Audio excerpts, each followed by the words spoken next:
कहानी है रामपुर गांव की, जहां के मर्द महिलाओं को हमेशा नीचा दिखाने की कोशिश में रहते। अरे अभी तक खाना नहीं आया क्या? मुझे एक और शादी करने की जरूरत है। नहीं जी नहीं, ऐसा मत करना, वरना मैं कहाँ जाऊंगी। खाना लेकर मैं अभी आई जी। गांव की पंचायत में भी फैसले हमेशा औरतों के खिलाफ ही रहते। मैं जो फैसला सुनाता हूँ वो भगवान की आज्ञा होती है। इस लड़की ने अपने मन से शादी करके अच्छा नहीं किया। लड़के को घर भेज दो और इसकी शादी इसकी जाति की किसी लड़की से करवा दो। लेकिन ये लड़की, इसे तो गांव के बाहर निकाल दो। नहीं नहीं जमींदार साहब, ये क्या बोल रहे हैं? ऐसा नहीं हो सकता। मेरी बेटी मासूम है, इसे अच्छे बुरे की समझ नहीं है। अरे कहाँ जाएगी ये बेचारी? कहाँ जाएगी? इतनी चिंता है तो पूरे परिवार का गांव निकाला कर देते हैं। बेचारे पूरे बसे बसाए परिवार को गांव छोड़ना पड़ता है। चाहे जो हो, अगर बेटियों को कंट्रोल नहीं कर सकते तो गांव में रहने का कोई मतलब नहीं है। यहाँ औरतों को दब कर रहना होगा। कोई भी अपने हिसाब से कुछ नहीं कर सकता, सब ईश्वर की मर्जी से ही होगा। तभी गांव का एक आदमी दौड़ा दौड़ा आता है। सरपंच साहब, जमींदार साहब, वो कालिया है ना, उसकी बेटी पढ़ने के लिए शहर जा रही है। अच्छा, ये कब हो गया? और कालिया की हिम्मत कैसे हो गई ऐसा करने की? लेकर आओ उसे और उसकी बेटी को। बस फिर क्या था, हाजिर हो जाते हैं कालिया और उसकी बेटी सरपंच के सामने। और कालिया, ये क्या सुनने में आ रहा है? बेटी को इंजीनियर बना रहा है तू? और ये बता, गांव में तो स्कूल नहीं है, फिर कहां से इतनी क्लास पास कर गई तेरी बेटी? राधा, जो कि कालिया की बेटी है, उसे लगता है कि सरपंच उसकी तारीफ कर रहे हैं।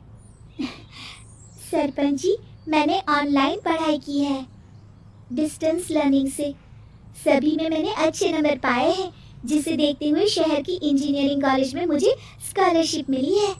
वाह जी वाह, क्या होती है ये? पहले तो ये बताओ, फिर आगे की बात करते हैं। पूरा गांव राधा की बात सुन रहा था और राधा बोलती जा रही थी। तो ऐसे मैं फ्री में एक अच्छी शिक्षा लेकर गांव में जो कुछ परेशानियां हैं, जैसे बिजली, पानी और इंटरनेट जैसी समस्याओं के लिए काम करूंगी। मैं गांव को शहर से जोड़ने के लिए पुल का निर्माण करवाने का प्रस्ताव रखूंगी।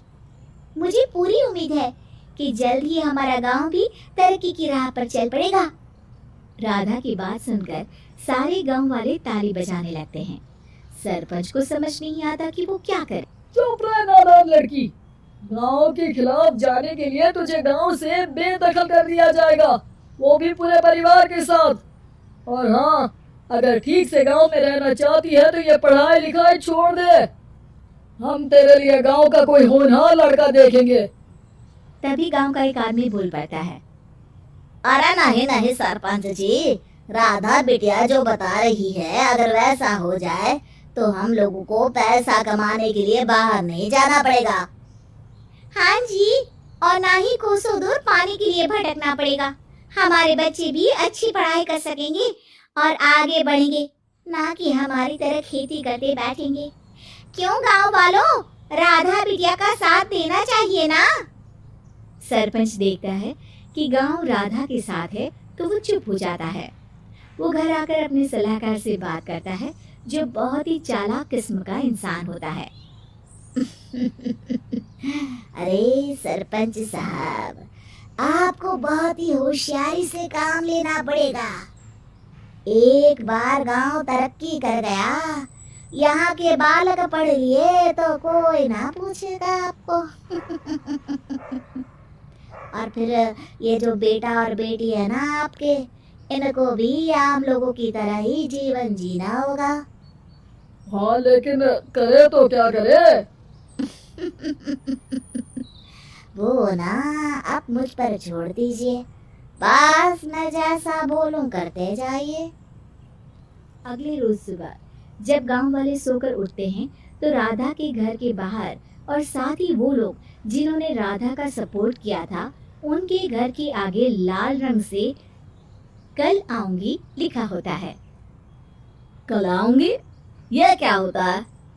अरे यह तो खून से लिखा है, लगता है कोई भूत प्रेत या चुड़ैल का साया है। चलो सरपंच जी के पास चलते हैं। सभी सरपंच के पास जाकर उसे सारी बात बताते हैं। ओह, ये तो बड़ी मुश्किल की बात है। चलो, मैं एक बाबा को जानता हूँ, उन्हें बुला लेता हूँ। सरपंच बाबा को लेकर गांव के घर के बाहर जाता है। ओहो, तो ये वो चुड़ैल है जो उन लोगों को निशाना बनाते हैं जो गांव को बदलने का सपना देखते हैं। वो गांव को ऐसे ही संपन्न देखना चाहती है। वो नहीं चाहती कि कोई बाहरी यहाँ का कायाकल्प करे। क्या तुम लोगों में से किसी ने गांव को बदलने की सोच रखी है? तभी राधा की माँ रोते रोते आती है। मेरी राधा घर से गायब हो गई है। अरे कोई तो बचाओ, मेरी बच्ची कहाँ गई?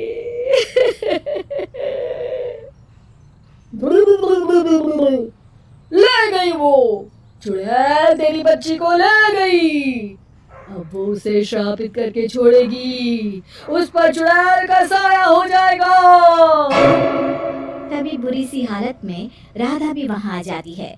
उसके बाल चुड़ैल की तरह फैले होते हैं और कपड़ों में खून लगा होता है। सभी राधा को देखकर डर जाते हैं। माँ, पता नहीं मुझे कौन उठा कर ले गया था। अरे दूर दूर हो जा चुड़ैल, अब हम लोग इस गांव में नहीं रुकेंगे। अरे कैसी बातें कर रहे हैं आप? कल तो आप मेरे भरोसे गांव का हुलिया बदलने, अपने बच्चों को पढ़ाने और तरक्की उन्नति की बात कर रहे थे, तो आज क्या हो गया आपको? ये फिर तुम लोगों को बहकाएगी। ये चुड़ैल गांव में आ चुकी है, ऐसे ही ये तुम्हारे घर के बच्चों को भी ले जाएगी। गांव वाले राधा को गांव से बाहर निकाल देते हैं। उसके माँ बाप रोते रहते हैं, लेकिन गांव वाले नहीं मानते। मैं भी अपनी बहन के साथ गांव के बाहर रहूंगा, लेकिन वो पढ़ाई नहीं छोड़ेगी। वहीं सरपंच के घर पर सलाहकार कहता है। देखा, सांप भी मर गया और लाठी भी नहीं टूटी। लेकिन अगले ही दिन सरपंच के घर के बाहर भी वही शब्द लिखे होते हैं।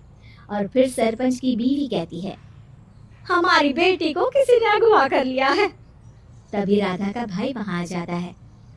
अरे गांव वालों, मैंने सरपंच जी की बेटी को देखा था। वो चुड़ैल उसे उठाकर ले जा रही थी। अरे क्या मजाक कर रहे हो? नहीं नहीं सरपंच जी, आप नहीं जानते। वो चुड़ैल अब आपकी बेटी में आ जाएगी, जैसे राधा के अंदर आ गई थी।